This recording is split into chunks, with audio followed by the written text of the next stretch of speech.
But in this movie, I actually was impressed with the way they weaved it in to the story.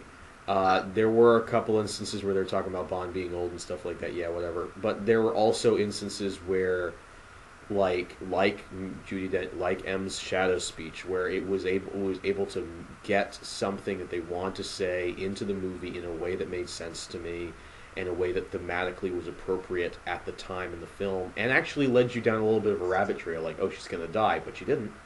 Yeah. Uh, as you said, this film is beautifully shot. That sequence that you mentioned is a fantastic sequence. You know, just there's so many bits and pieces of this movie. They're just very well shot, very well directed. The acting in this movie, I was honestly extremely surprised that they got this many really good actors for a Bond film. Because when you sign on to a Bond film, you are signing on to do a glorified big budget TV show. Yeah. You are there for as many episodes as you can survive. And the only one who's really allowed to leave is James Bond. But so, you know, you have people like Ray Fiennes committing. I mean, he did commit to the Harry Potter franchise, but that was like on the tail end of it. You have people like Ray Fiennes committing to a role like M. You have that chick, I don't remember her name, being Naomi Harris being Moneypenny. So many great actors and actresses in this film coming together to make this. And also, we finally have a prequel trilogy, which is good, because if you really think about it, Casino Royale starts Bond's origin, this ends where Dr. No begins. Yeah. This is a prequel trilogy. And it works. Suck it, Lucas. So yeah, this is fantastic. The music was especially good. They used the James Bond theme song in this movie much more, I think, than either of the other two movies. I could be wrong about that, but I'm pretty sure because I noticed it everywhere in this movie. Yeah. Well, I think the point in at least in Casino, I'm sure they continued it in Quantum, was they intentionally set out not to do the theme, but to build into the theme so that by the time it hit in the ending credits, you believe that this was the new James Bond. That's awesome. Because Casino is the story of him becoming Bond in their new script. Right. And I think that, like, I feel like, okay, so it's, in most stories, if you have three parts, like, you have the hero becoming their idea of the hero, you have the escalation, as Nolan talks so aptly about, of the role. The problem is, in this one, the middle movie is kind of weak. But then the third one, you have the realization of the role. Like, what does it mean to be James Bond? And in this one, they really, really cracked down on that, and it came out swinging. Well, I would say the best way to do a trilogy for me is to, if you're going to have a weak one, make it the second one. Yeah. The Indiana Jones trilogy. Yeah. The Toy Story trilogy. Lord of the Rings. Yeah. Really? You think Two Towers is the weakest one? I mean, it's not like weak one in the whole movie, but for me, it has some of the weakest moments. Like, for me, it has my favorite actor in the trilogy is at his most prominent. Bernard Hill as King Theoden. I love him as Theoden, but like they. We'll save this for another time. Yeah. All right. So just two more points I want to say.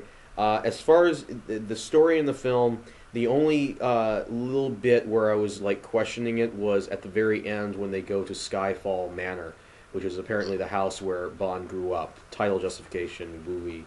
And they meet the Scottish guy, and they start. And on the one hand, it was really cool because we got to see a little bit more of Bond's origins. They have been alluded to for the entire franchise, but we have never seen them. And now we finally get to see the house where he grew up and the man who was essentially his Alfred. And one of the most badass lines in cinema, "Welcome to Scotland." It didn't seemed to me it was I didn't understand thematically why we did that and why in the story that happened. I understood why they went there. I understood all of that. Why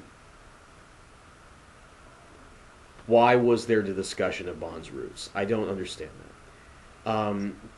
Talking about James Bond as a character, this is where I think that the film finally got it right after 50 years.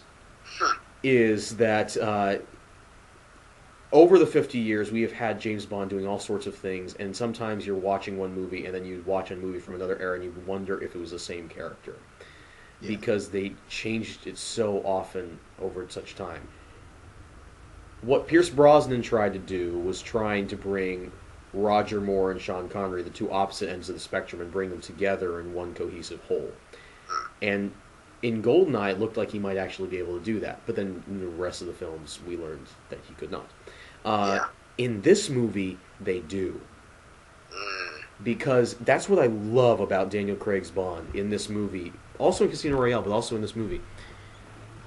You have Bond as the angry rebel. You have Bond as the hero who cares, genuinely cares, and wants to save people. You have Bond as the blunt instrument who's sent in by his government to kill people. You have Bond as the suave ladies' man, and you have Bond as the Joker.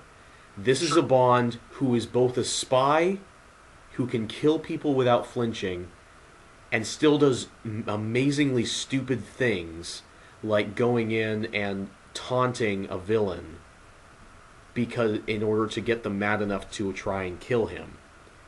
But when he does stupid things like that in these movies, like when he does it in Casino Royale by just blurting out the name James Bond because he knows that they already know who he is anyway, or in this film where he just goes up and collects money that an assassin was supposed to get so that people can know that the people who killed their assassin is there.